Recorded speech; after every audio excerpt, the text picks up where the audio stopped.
Deep inside the Chernobyl new safe confinement, ambient radiation levels remain toxic to most organic life. Yet, clinging directly to the concrete and rusted metal of the ruined reactor, a specific type of black fungus thrives. These melanized fungi do not use their dark pigment as a passive shield. Their melanin actively absorbs the diffuse, chaotic radiation field and metabolizes it, translating lethal energy into directed physical growth toward the source of the radiation. Melanin here functions as an active, topological boundary layer. It performs a specific structural operation on the environment. This is the needle eye principle. A biological system takes a continuous, chaotic field with scattered degrees of freedom, like ambient radiation, and forces it through a narrow, restrictive channel. What emerges is a compressed, discrete flow. The architecture of this black physical barrier does not stop at fungal cell walls. The same biophysical logic scales upward, forming a common structure behind human memory, psychological trauma, and the way we construct cultural symbols. To map out how a pigment scales into the physics of human meaning, we first need to define the underlying mathematics of how a boundary is actually drawn. This is the dynamic boundary integral equation. The variable S represents the signal field, the continuous external input. K is the kernel, the system's capacity to filter that signal. Finally, B is boundary strength, forcing a binary decision. In this view, a boundary is an active mathematical operation that a system performs to carve order out of noise. At layer 1, biophysics, we see this equation in physical matter.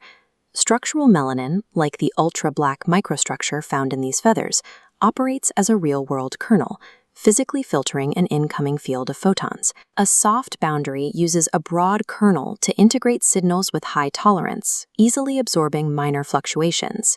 But a hard boundary narrows into a rigid step function. Now, even tiny signal changes trigger a massive jump in classification. This principle governs layer 2, multicellular immunity. Here, the input field shifts from radiation to UV photons, reactive oxygen species, and the molecular patterns of pathogens. The kernel at this layer is a topology of melanin deposits and immune pathways that compute whether to repair a cell or trigger its destruction. Microbial communities on the skin or in the gut couple with this layer, constantly tuning the host's boundary thresholds based on environmental stress. An organism's biological shield is a tuned computational gate, setting the rules for which physical and microbial data pass deeper into the system. This boundary logic scales into layer 3, cognition. Neural memory and subjective experience follow the same integral mathematics as cellular immune systems. At the cognitive layer, the signal field consists of sensory experiences and neural modulators. The integration kernel is formed by synaptic plasticity and gene expression programs. In a healthy state, this synaptic kernel is broad. The brain integrates experiences over time, weighing context before classifying an input as a threat. Psychological trauma is a kernel collapse, where the signal field's intensity overwhelms integration capacity. The decision threshold drops sharply. Even tiny sensory ripples now trigger a massive danger output. This creates hysteresis, a permanently hardened boundary and an architectural scar. Subjectively, a region of experiential space turns black. It becomes a void where no new context is permitted to enter, and no nuanced information returns. Trauma is a structural hardening of the mind's topology, leaving black traces that serve as a foundation for higher-level abstract thought. This brings us to layer 4, culture. Across history, the color black is utilized as a symbol for the void, sacred boundaries, and absolute authority.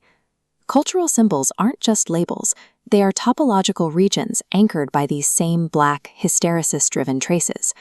The failed market history of clear colas provides an empirical test for this. Despite identical chemical formulations, colorless products like Crystal Pepsi completely failed to gain traction. At the cultural layer, the signum field is a mix of scattered sensory inputs, carbonation, sweetness, and brand context. The dark caramel coloring acts as an engineered visual kernel, forcing scattered sensory inputs into a discrete, stable category, the experience of coliness. When removed, the learned mapping breaks. The sensory data scatters, and the symbolic category fails to stabilize. When we interact with a symbol, we are relying on engineered black boundaries to compress chaos and stabilize our experiential reality. All of this points towards a single unifying principle, the proto-symbolic equivalence. The cognitive act of creating a cultural symbol is biologically homologous to the biophysical act of melanin compressing radiation into a metabolic pattern. Fungal radiotrophy, immune barriers, psychological trauma, and cultural icons are all governed by the same topological needle-eye operator. Humans did not invent symbols. Life and matter have been carving symbols into the universe via boundary mathematics long before consciousness existed. Human cognition is the melanin of consciousness, the highest evolutionary layer of this boundary-making process. But every layer we've examined has an integration limit. The modern digital infosphere represents a radical shift in the signal field, S.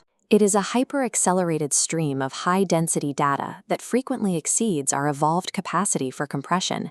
This creates a state of symbolic toxicity. When the incoming pressure of the field consistently outpaces the system's ability to draw a meaningful boundary, we see the markers of modern burnout and identity fragmentation. These occur when the integration kernel becomes saturated, unable to filter the noise into a stable reality. To survive this saturated environment, we must move past linguistic labels and begin engineering new topological architectures, practices and spaces that function as active black boundaries, absorbing the noise before our mental kernel